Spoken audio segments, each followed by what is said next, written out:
ये कोई आम गैंग वॉर नहीं था। इसमें गोली सड़क पर नहीं चली थी, बल्कि ये गोली पुलिस की गाड़ी के अंदर चली थी और इस गोली का निशाना बना कुख्यात अपराधी विनय त्यागी, जो अब मर चुका है। ये सिर्फ एक मुठभेड़ नहीं, सिस्टम की बड़ी चूक है। हरिद्वार जिले के लक्सर में कोर्ट पेशी के लिए हिस्ट्री शीटर विनय त्यागी को पुलिस वैन में ले जाया जा रहा था, लेकिन रास्ते में ट्रैफिक जाम लगा था और उसी जाम में दो नकाबपोश बाइक सवार सीधे पुलिस वैन के आसपास आते हैं। ना कोई धमकी, ना कोई वार्निंग, सीधे दे दनादन गोलियां चलने की आवाज आती है।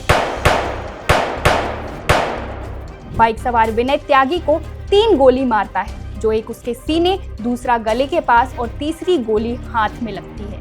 इस बीच 2 पुलिसकर्मी भी घायल हो जाते हैं। ये हमला इतना सटीक था कि ऐसा लगा शूटर पहले से ही जानते थे कि गाड़ी में कौन कहां बैठा है। विनय को पहले लक्सर कम्युनिटी हेल्थ सेंटर में रखा गया, फिर कड़ी सुरक्षा में उसे एम्स ऋषिकेश लाया गया। 3 दिन तक त्यागी जिंदगी और मौत के बीच जंग लड़ता रहा और फिर इलाज के तीसरे दिन खबर आती है कि विनय त्यागी की मौत हो चुकी है। विनय त्यागी कोई छोटा नाम नहीं था। लक्सर और आसपास के इलाकों में उस पर रंगदारी, फायरिंग, जमीन विवाद जैसे कई गंभीर मामले दर्ज थे।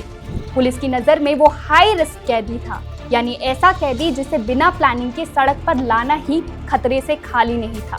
अब वो बातें जो सामने कम आई हैं। पुलिस वैन में अतिरिक्त सुरक्षा नहीं थी जितनी हाई रिस्क कैदी के लिए होनी चाहिए थी। रूट पहले से ही तय था और शूटर उसी रूट पर घात लगाए बैठे थे।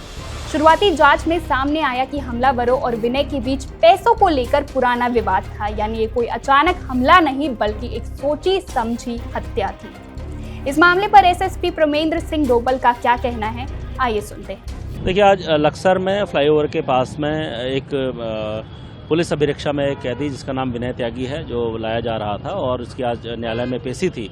इस दौरान सामने जो गन्ने के ट्रकों के कारण जो जाम लगा हुआ था, उसको हटाने के लिए पुलिस बल जब नीचे उतरा, इसी बीच इस पर 2 अज्ञात व्यक्तियों द्वारा फायरिंग की गई थी और वो फायर करके वहां से फरार हो गए। पुलिस ने तत्काल इस अभियुक्त को जिसको गोली लगी है, इसको हॉस्पिटल में एडमिट कराया था। उसके बाद से इसको हायर सेंटर रेफर किया गया है। 2 अभियुक्त जो इस घटना में शामिल हैं, उनकी तलाश लगातार जारी है और जल्दी ही उनकी अरेस्टिंग भी कर ली जाएगी। देखिए, जो हमलावर हैं, 2 हमलावर इसमें अभी देखे गए हैं, हालांकि उनकी कॉम्बिंग अभी कर रहे हैं। जल्दी मुझे उम्मीद है हम इसमें अरेस्टिंग करेंगे। क्या ये हमला सिर्फ गैंग वॉर था या फिर पुलिस सुरक्षा में हुई एक गंभीर चूक? क्या विनय त्यागी की मौत सिस्टम की लापरवाही का नतीजा है या किसी बड़ी साजिश की आखिरी कड़ी? कमेंट बॉक्स में हमें अपनी राय जरूर बताएं। खबरों की सच्चाई तक पहुंचने के लिए बने रहिए वन इंडिया हिंदी के साथ। Subscribe to One India and never miss an update. Download the One India app now.